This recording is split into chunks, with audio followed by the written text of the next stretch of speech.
जालन्यात आज घाणेवाडी आणि जायकवाडी पाणी पुरवठा योजनेचा रेल्वे राज्यमंत्री रावसाहेब दानवे यांच्या हस्ते शुभारंभ करण्यात आलाय।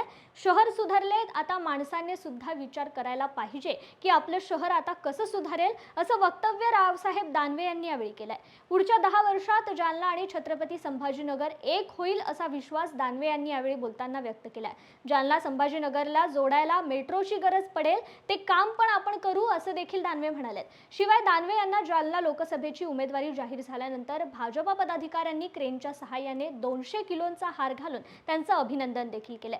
मी तुमची राजकारणातील सासू असून काही गोष्टी मला विचारून करत जा, असा सल्ला केंद्रीय रेल्वे राज्यमंत्री रावसाहेब दानवे यांनी यावेळी सर्व पक्षीय नेत्यांना केलाय।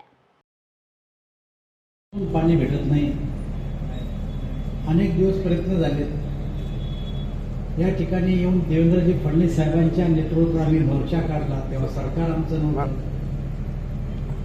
नंतर सत्तांतर झालं आणि मी त्याचा पाठपुरावा केला आणि शेवटी 72 कोटी रुपये जालना या शहराला मिळाले। माझ्यापेक्षा या दोघांना इतिहास जास्त माहिती आहे, तर नगरपालिकेत दोघंही अध्यक्ष होते।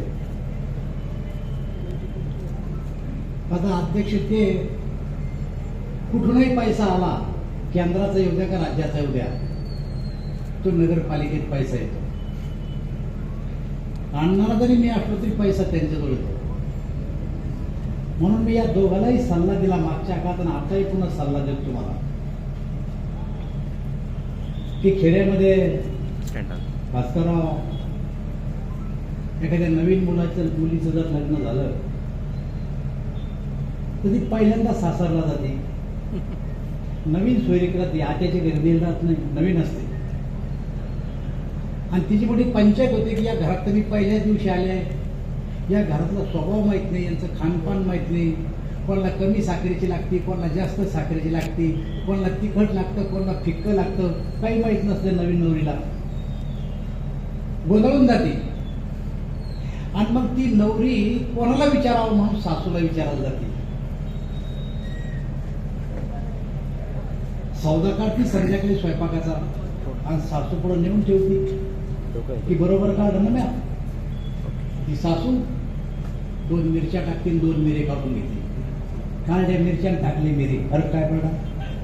मिरच्या काढल्या मीठ टाकलं असं ठीक आहे, पण काढल्या मिरच्या टाकले मिरे, दोन्ही तिखटच। थोडं इकडं तिकडं करते म्हणजे वाट आता वाटल्याच्या नंतर ते होतं तिखट। कैलास गोरंट्याल सारखे जर जेवण आले संध्याकाळी घरातली माणसं, कोणा केला आज हे काही समजतं का नाही, इतकं तिखट होत असतं का? तर सासू म्हणती नवीन पोरगी शिकन शिकता शिकता तिला काय माहित, सासू कधी सुनाची बाजू घेत असते का? तर सासू पुढं ते ताट ठेवलं होतं मसाल्याचं आणि तिच्या हाताने काढ घालते, ती म्हणून सासूना बाजू घेतली। तशी राजकारणातली मी तुमची सासू आहे।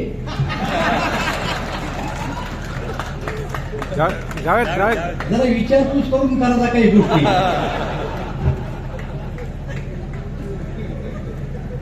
जर त्या टायमाला तुम्ही मला विचारलं असतं की आपलं 60 ml पाणी आहे, याला फिल्टर प्लांट कितीचा लागेल, तर मी सुचवला असता भास्करराव तुम्हाला। पण तुम्ही तर असे डोळे वाटारे सासूकडे की जसं की हिच्याशी आता काही कामच नाही, पण सासू बी काही कमी नाही। सल्ला घ्यायचा, पैसा मीच आणीन पुढे बी। कैलास गोरंट्यालनं सांगितलं की इथं बिल भरण्याची क्षमता जालन्यात नाही, जालन्यासारखी क्षमता कोणातच नाही, कोणातच नाही।